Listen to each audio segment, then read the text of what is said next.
ಧಾರವಾಡನಾಗಿರೋ ಈ ಸ್ಕೂಲಿನ UKG ಮಕ್ಕಳು ಇಂಗ್ಲಿಷ್ ಓದೋದು ಏನಾದ್ರೂ ನೀವು ನೋಡಿದ್ರಂದ್ರೆ ನೀವು ಪಕ್ಕಾ shock ಆಗ್ತೀರಿ.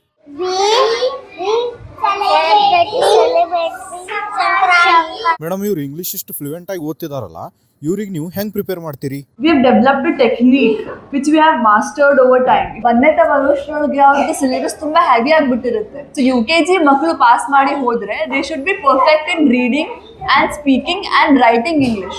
Once I have seen a kid ma'am who was not able to hold a pencil also, right? Yeah, first we teach with 3 fingers. ಆ ಮಗು ಹೇಗೆ ಹಿಡಿಬೇಕು ಪೆನ್ಸಿಲ್ ಹೇಳ್ಕೊಡ್ತೇವೆ ನಾವು. ಆಮೇಲೆ ಟ್ರೇಸ್ ಮಾಡ್ಲಿಕ್ಕೆ ಫ್ಲಾಶ್ ಕಾರ್ಡ್ ಕೊಡ್ತೇವೆ ನಾವು. ಯು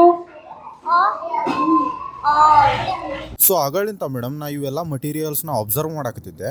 ಇವೆಲ್ಲ ಏನ್ರಿ? ಸರ್ ನಾವು ಫಸ್ಟ್ ಫ್ಲಾಶ್ ಕಾರ್ಡ್ ತೋರಿಸ್ತೇವೆ. ನಾವು ಫ್ಲಾಶ್ ಕಾರ್ಡ್ ತೋರಿಸ್ಬಿಟ್ಟು ಅದ್ರ ವರ್ಡ್ಸ್ ಬಾಹೆಟ್ ಮಾಡ್ಸಲ್ಲ, ಸೌಂಡ್ಸ್ ಮೂಲಕ ಮಕ್ಕಳಿಗೆ ಓದುವಂತೆ ಮಾಡ್ತೇವೆ ನಾವು. ಸಿ ಈ ತರ ನಾವು ಮಕ್ಕಳಿಗೆ ಟ್ರೈನ್ ಅಪ್ ಮಾಡ್ತೇವೆ.